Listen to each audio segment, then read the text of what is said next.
Hello నమస్తే, this is lucky Yadav advocate. మొన్న రీసెంట్గా మా టీంకి ఒక ఇష్యూ వచ్చింది. మంత్స్ బ్యాక్ మైలర్దవర్ పిఎస్ పరిధిలో నుంచి ఒక అమ్మాయి నైట్ డ్యూటీ చేసుకొని ఇంటికి వెళ్తుండగా సిగ్నల్ కాడ ఒక ఇద్దరు అబ్బాయిలు ఐస్తో గడ్డగట్టిన 1 లీటర్ వాటర్ బాటిల్తో పెట్టి కొట్టడం జరిగింది. కావాలని ఎవరో అటాక్ చేశారు.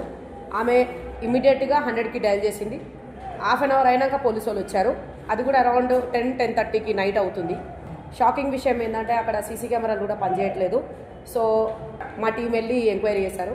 ఎంక్వైరీ చేస్తే సీసీ కెమెరాలు పనిచేయట్లేదు అని చెప్పి నార్మల్గా చెప్పేశాను అనమాట. సో తెలంగాణలో ఎక్కడ పనిచేస్తలేవంటాను వాళ్ళు, అసలు ఎన్ని పనిచేస్తలేవు వాళ్ళకి కూడా తెలియకొచ్చింది. అట్లుంది పరిస్థితి. అన్ని కెమెరాలు అన్న ధైర్యంతో ప్రతి ఒక్కరు ఆడబిడ్డ కానీ మగవాళ్ళు కానీ ఖచ్చితంగా తిరుగుతున్నారు.